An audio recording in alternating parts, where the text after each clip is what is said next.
Jadi apa beza insurans dan juga takaful? Okay, bismillah, alhamdulillah. Yang perbezaan dia yang pertama sekali, insurans ni dia adalah satu kontrak jual beli yang mana benda yang dibelinya tidak nyata. Demikian menurut persidangan ulama fiqh sedunia yang telah pun memutuskan bahawa atas sebab itu wujudnya gharar. Maknanya kalau kita beli periuk, kita tahu kita beli RM300 dapat periuk. Kita beli kasut RM200 dapat kasut. Ini kita beli RM1,000 ataupun bayaran bulanan RM100, kita dapat apa? Kita tak pasti. Kalau kita sakit, kalau aksiden baru dapat.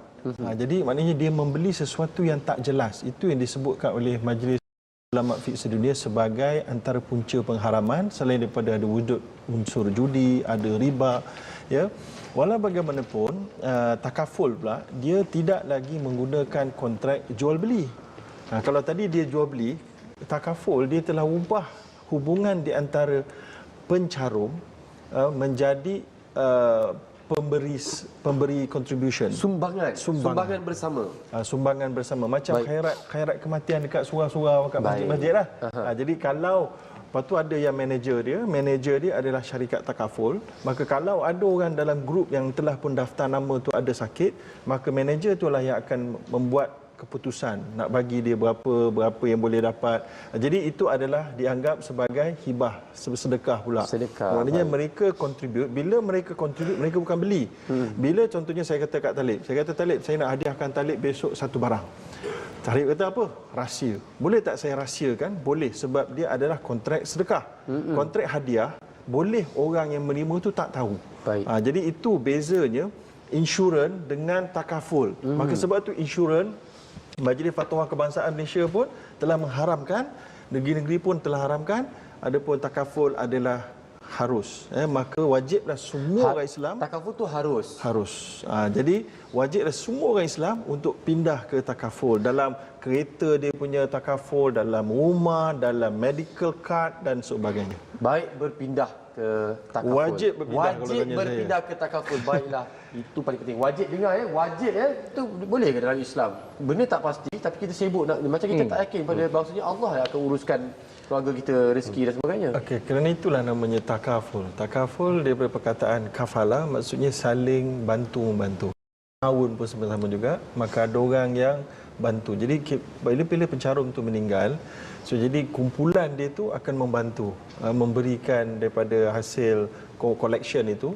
Hasil collection itu pula dilaburkan sebahagiannya, maka ada keuntungan, maka itu yang menjadi sumber kepada syarikat itu.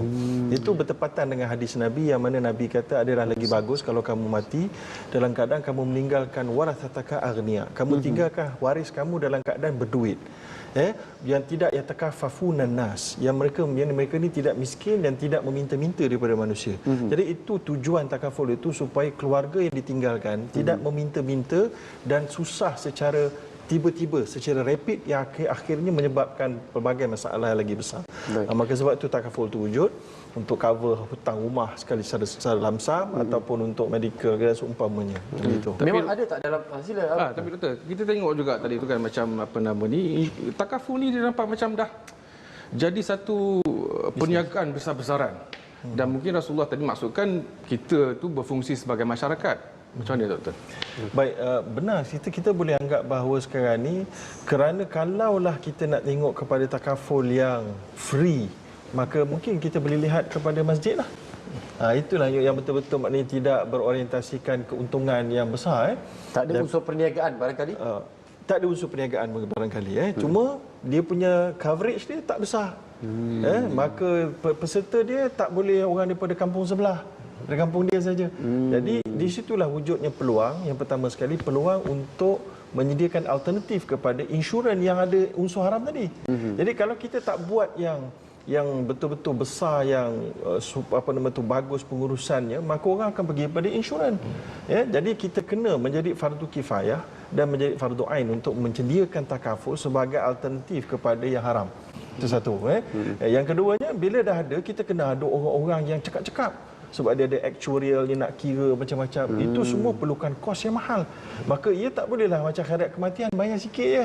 Kan sekali je untuk setahun.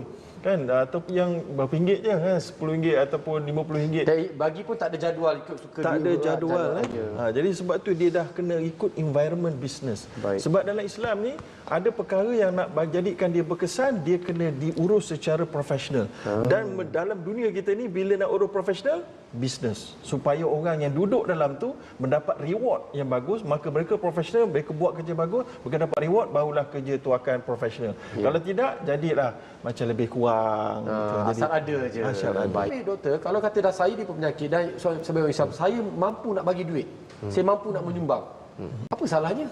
Baik, saya setuju dengan pandangan itu. Malah saya sendiri pernah dan selalu menegur kepada syarikat-syarikat takaful dalam konferens takaful bahawa mereka patut menyediakan satu tabung khas yang tidak boleh digabung dengan tabung yang lain. Dia tabung risk fund ni tadi untuk orang-orang yang patutnya naturally sihat. Tapi bila ada orang yang sakit masuk, nanti dia akan sedut semua orang-orang lain punya, orang lain. So, jadi kalau nak kumpulan yang macam tu, patut ada satu tabung khas untuk kumpulan ni, dan duit tabarok dia pun, tabarok tu artinya duit sumbangan dia tu pun kena lebih besar. Dan jadi siapa nak masuk? Ada soalan sikit daripada kawan ni. Dia kata, bolehkah konsep menerbitkan harta menggunakan hibah takaful diguna pakai untuk menggalakkan bakal pelanggan setuju menyertai takaful? Dia macam absil sikit tu. Baik, yang ini panjang sikit. Hibah takaful ni satu konsep yang telah pun diluluskan oleh beberapa syarikat takaful oleh penasihat syariah mereka. Sebabnya begini, bila seorang itu mati, maka dia akan ada dapat pampasan ataupun sedekah lah daripada kumpulan orang ni kan. Maka ada isu, maknanya ini sampai ke siapa pemilik dia. Kata dia dapat 800,000 atau berapa ribu kan. Pemilik dia siapa? Isteri ke, suami ke, anak ke? Patutnya ikut hukumnya yang paling kuat sekali adalah yang penama tu hanya pemegang amanah. Dia kena bagi ikut faraid. Kan? So jadi maknanya susah, kadang-kadang ada keluarga yang berantakan, maka akhirnya tersekat juga. Maka akhirnya timbullah hibah. Maknanya hibah ni hanya boleh dilakukan ketika hidup orang tu sebelum mati. Baik. Maka sebab tu dia nak bagikan solid. Maknanya sebelum dia mati, dia dah hadiahkan dah benda tu. Nanti dia mati, nanti akan jadi milik A. Clear. Tak ada maknanya nak kecoh-kecoh. Maka itulah wujudnya hibah takaful tadi tu. Baik. Baik. Jadi saya tak habis sikit tadi. Ya, baik. Baik, dia kat mana tadi? Yang halal, mencari yang Yang halal tadi, fikir tadi. Maka bagi orang-orang muda, bagi tuan-tuan dan puan ada anak, orang muda yang belum ada penyakit, cepat-cepatlah kalau ada duit lebih RM100 ke RM50 sebulan, bayarlah, ambillah takaful. Tak rugi insya-Allah.